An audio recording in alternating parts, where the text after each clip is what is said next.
Hablemos claro, Nicolás Lucar. ¿Cuánto estamos pagando por las vacunas chinas? ¿Cuánto nos está costando? ¿Cómo eso puede ser considerado secreto?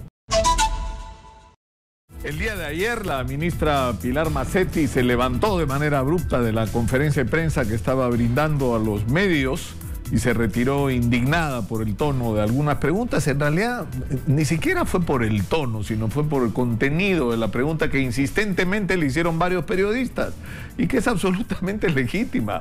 ¿Cuánto estamos pagando por las vacunas chinas? ¿Cuánto nos está costando? ¿Cómo eso puede ser considerado secreto? O sea, ¿cómo se puede firmar un contrato donde uno no le puede revelar a su país lo que está pagando por ese contrato? Es simplemente inconcebible que eso pueda ser una cláusula de confidencialidad en un contrato. Y que en todo caso nos diga cuánto es lo que está costando el total o cuál es el gasto total que el Estado peruano está haciendo para la compra de vacunas a Sinopharm. Pero es absolutamente legítima y razonable la pregunta, y lo que es irrazonable es que nos vengan con la respuesta de que no pueden revelar esto porque es secreto de Estado. Pero esto de alguna manera es la revelación del nivel de irritación que hay alrededor de este tema, que es en realidad un síntoma de lo que está ocurriendo en términos políticos en el país. Somos un país donde la clase dirigente ha perdido legitimidad ante la sociedad, donde la gente no se siente representada por sus políticos y donde además los políticos y con ellos parte de la sociedad están enfrentados de una manera violenta, y no es sino que entrar a las redes sociales para darse cuenta. El siguiente paso son los balazos para el nivel de virulencia que hay en la discusión, en las discusiones que están enfrentando a los peruanos sobre diferentes temas. El extremo de violencia verbal, de agresividad, de insultos con los que se están enfrentando las diferencias que nos puedan separar. Y esto es sumamente grave en un contexto como el coronavirus, donde, es decir, estamos enfrentando una epidemia que ha puesto sobre la mesa la tragedia nacional que vivimos de un país que creció en términos macroeconómicos de una manera extraordinaria, pero que se construyó ese crecimiento económico en base a un modelo que ha supuesto que los peruanos no tengamos agua potable, salud de calidad, educación de calidad, transporte de calidad, seguridad, un sistema de justicia adecuado y que hay una precariedad laboral porque somos un país donde se compran y se venden cosas, pero donde la producción es algo a lo que hemos renunciado.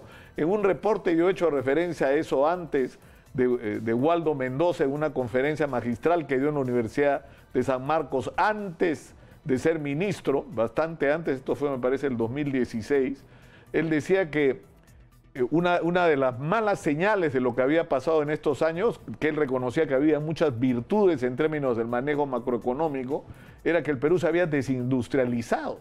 Es decir, que hoy, 50 años después, producimos menos y tenemos menos industria de la que teníamos 50 años atrás. Pero, es decir, si estamos en ese contexto donde en términos de la salud pública la situación es catastrófica, porque antes de la pandemia no teníamos medicamentos, no habían equipos, no había personal, los edificios daban vergüenza, los baños no funcionaban, es decir, el nivel primario de atención prácticamente abandonó. En esas condiciones tuvimos que afrontar la pandemia, con serias carencias en nuestro sistema de salud y con una serie de errores que se cometieron en el manejo de la pandemia, que comenzaron por no activar la adquisición de las pruebas moleculares que eran las que necesitábamos para aplicar una estrategia, porque la estrategia debía ser: detectemos tempranamente los casos para atender a los pacientes antes de que requieran ir a una unidad de cuidados intensivos y aislemos a la gente a la que podrían haber contagiado, para evitar que el sostenimiento de cuarentenas extensas, que es lo que tuvimos que hacer. Entonces, si no queremos que nos pase otra vez lo mismo, este es el momento de que hagamos las correcciones necesarias. Y esto supone un cambio de actitud. Es decir, miren lo paradójico de lo que está pasando. Estamos al borde de que la epidemia se desate nuevamente. Y deberíamos estar buscando todas las potencialidades que tenemos para enfrentar y contener esta avalancha de extensión del virus que vamos a tener. Y los médicos del Perú están renunciando. Los médicos del Perú están anunciando que se van a la huelga o a la paralización a partir del 13 de enero, porque no les pagan, porque no cumplen con los bonos, porque tienen en algunos casos atrasos de pago. O sea, trabajaron 150 horas, solo les han pagado 90, y la diferencia se las deben, en algunos casos ni siquiera se las quieren pagar. O sea, es absolutamente insólito que nos esté pasando una cosa así, lo que debería estar ocurriendo en este momento. Y encima no reciben a los dirigentes médicos, los representantes, la ministra ni los representantes del Ministerio de Salud no son capaces de sentarse. Pero ¿cómo vas a enfrentar la pandemia en esas condiciones? Es decir, si ni siquiera eres capaz de entenderte con los médicos. Exitosa. Y lo mismo o algo similar está pasando con las enfermeras, con los tecnólogos médicos, es decir, con todos los trabajadores de la salud. Es decir, aquellos que se han fajado en la lucha contra el coronavirus, que están agotados por el esfuerzo sobrehumano que han tenido que hacer para enfrentar una situación en tal nivel de desventaja. O sea, deberíamos darles un trato preferencial y deberían ser parte de los equipos que se tienen que crear para enfrentar la crisis del coronavirus. Y eso no está pasando y ocurre en otros niveles. Es decir, tenemos la urgencia, por ejemplo, de hacer negociaciones adecuadas que tienen que ser rápidas y que tienen que ser convenientes para el país. Y tenemos negociadores en el mundo de la empresa privada que lo que saben hacer es eso, negociar contratos. Entonces, ¿por qué nos hemos demorado meses en contratar un estudio de abogados en Estados Unidos para que nos ayude a negociar los contratos? O sea, ¿por qué no somos capaces, por qué no es capaz la gente que tiene la decisión en sus manos de recurrir a los recursos que el Perú tiene, que tenemos en términos de recursos humanos para ayudar a resolver los problemas?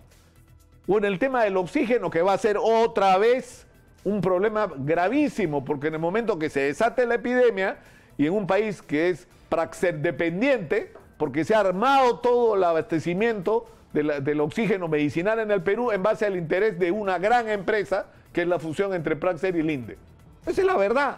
Se ha organizado todo para que esta gente gane plata vendiéndonos oxígeno medicinal. Y no porque sea lo más... Se ha llegado al extremo de cambiar la ley, de decir que el oxígeno medicinal debía ser 99%. Mentira, si la OMS dice 93, decían 99 porque ese era el oxígeno que vendía Praxair, para sacar del mercado y de la capacidad de ofrecer al Estado y a salud los servicios Exitosa. de otras empresas o hacer uso de otras alternativas como construir plantas autónomas de generación de oxígeno. Entonces, todo esto tiene que cambiar si se escucha a la gente que sabe sobre estos temas, si se le integra, si se le incorpora, porque esto nos va a matar a todos. No importa de qué partido sea usted, señora, señor, no importa hincha de qué equipo de fútbol sea, no importa qué religión tenga o si no tiene ninguna. Esto nos va a matar a todos. Y si no somos capaces de juntos, porque los medios tenemos que ayudar en esto también, de enfrentar esta situación, no vamos a morir todos. O sea, en todos los sectores se va a producir una tragedia que ya es una tragedia enorme, ¿eh? Porque en el Perú no se han muerto 37,000 personas o no han muerto 37,000 personas por el coronavirus. Han muerto fácilmente 85,000 personas. Fácilmente, y hasta ahora, y esto es otro de los problemas, la falta de transparencia. O sea, ¿por qué le tenemos que tener miedo a la verdad?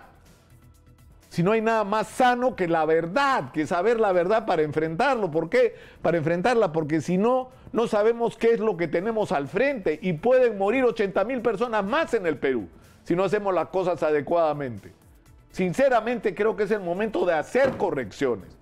Y si yo he sido, alguna gente me dice, ¿qué tanto criticas a Pilar Macetti? Porque creo que la gente tiene que asumir la responsabilidad sobre sus actos.